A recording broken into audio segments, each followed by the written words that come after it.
The truth will remain. Just go to the mirror, look at yourself, and see what that man has to say. Look at channel.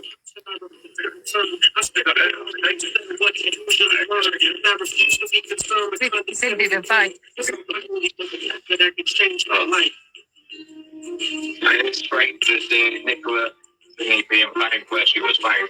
I went to Julie. No, I've got. That'll be Katie's next one. Yeah, maybe. It's only 10 minutes home away from where I am at the moment as well. Oh, okay. Can you then? Oh, okay. You're back to the. Oh,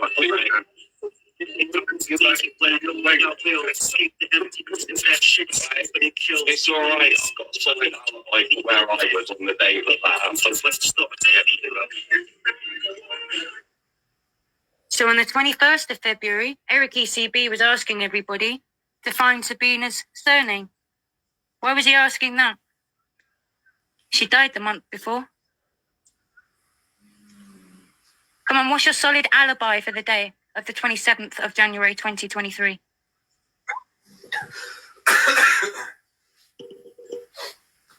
Come on, you got the truth. What's your solid alibi?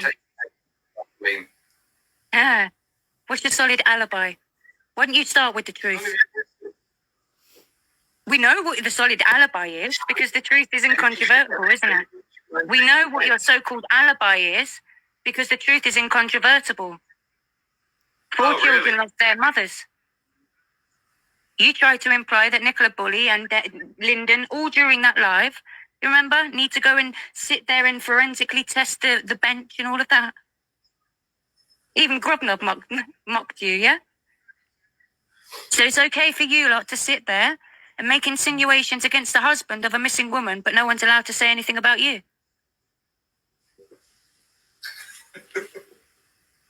All you can do is laugh. You sound a bit psychotic. I suggest you go and listen to yourself carefully. What meds do you take? Did you see narcissists, sociopaths and psychopaths? You rarely find them in any therapy. They're the ones who put their victims in therapy. So don't tell people to take meds. You never accept what you've done, will you? You never accept what you are. You never accept what you do. So to tell your victims and your targets to go and sit there and take meds. Go on and explain how you also... Your mate Danny West likes to sit there and spew about narcissism. Come on. What's your meds? Jump on, isn't it? You can't answer that. I've never had to don't sit there and continue taking morphine and be addicted to morphine. Maybe whilst I've been in hospital and having an operation or something, but excuse me. How's your addiction to morphine going? What addiction? Anyway, you off? You're wasting your time. I can go all day. No problem. I can go all day. Are you off? Yeah, you will fuck off, don't you, in the end? You will fuck off in the end, don't you? Where's your mouthy friends? Where's your mouthy friends? Come on. Where's your mouthy friends? Where's your mouthy friends? Where's your buddy Matthew Taylor? So the coroner, Louise Ray, didn't take your information for her investigation, no? Never spoke to that woman in my life, so no. You never ever spoke to the coroner who was investigating the death of your partner that you found deceased in her bed? My life, no. That's funny. That's funny because during my phone call with her, she has all your details. All of them. She doesn't have to call. She has all of your details. And why wouldn't she? Why wouldn't you help an investigation? Okay, so next question. Why wouldn't you help the coroner investigate the death of your partner that you were all claiming happened in hospital? Who says I wouldn't? Well, you're saying you never spoke to her. You're saying you never spoke to the coroner or had any input. You never had any input. You see, now how people would twist this is because I'm asking the questions and they'll twist it like I'm the sick and twisted one rather than your actions that night. Your actions that night in Uggs's live trolling her with Lyndon all night. How does Lyndon feel about that? On the day that your partner discharged herself, you were all over Danny Jones's live, no?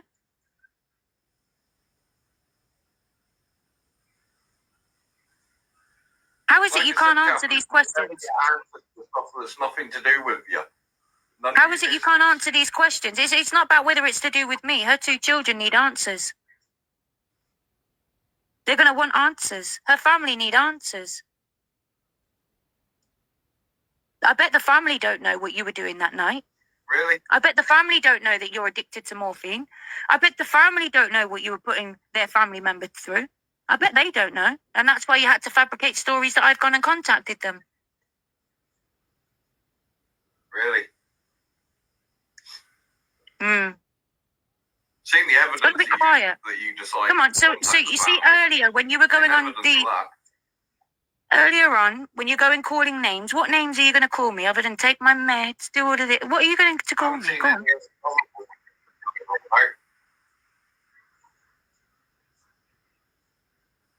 Huh?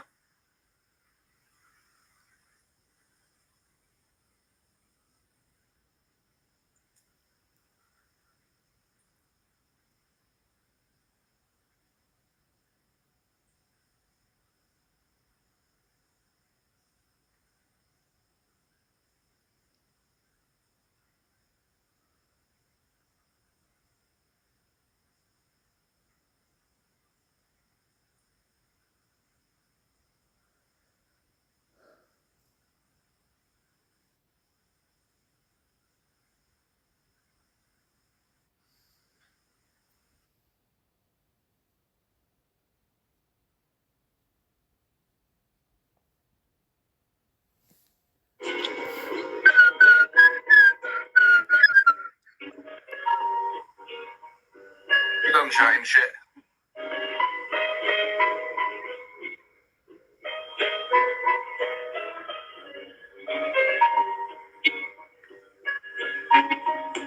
I once knew a nigga whose real name was William. His primary concern was making $1 million, being the illest hustler that the world ever seen. He used to fuck movie stars and sniff coke in his dreams. A corrupted young mind at the age of 13. Nigga never had a father, and his mom was a fiend. She put the pipe down, but for every year she was sober. Her son's heart simultaneously grew colder. He started hanging out, selling bags in the projects, checking the young chicks looking for hit and run prospects. He was fascinated by material objects, but he understood money never bought respect. He built a reputation because he could hustle and steal, but got locked once and had to pay the squeal. So criminals he killed with didn't think he was real. See, me and niggas like this have never been equal. I don't project my insecurities on other people. He feeding from props like addicts with pipes and needles. And so he felt he had to prove to everyone he was evil. Feeble-minded young man with infinite potential. The product of a ghetto-bred capitalistic mental. Coincidentally, dropped out of school to sell weed, dancing with the devil's smoke until his eyes would bleed. But he was sick of selling trees and gave it to his greed.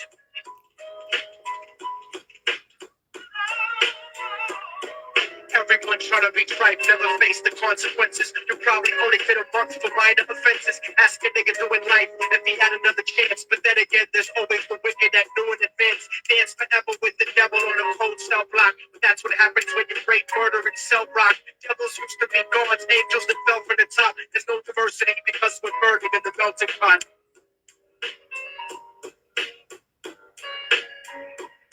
So Billy started robbing niggas, anything he could do to get his respect back in the eyes of his crew. Starting fights over little shit up on the block. Stepped up to selling mothers and brothers to crack rock. Working overtime, making money for the crack spot. Hit the jackpot and wanted to move up to cocaine. Fulfilling the Scarface fantasy stuck in his brain. Tired of the block niggas treating him the same.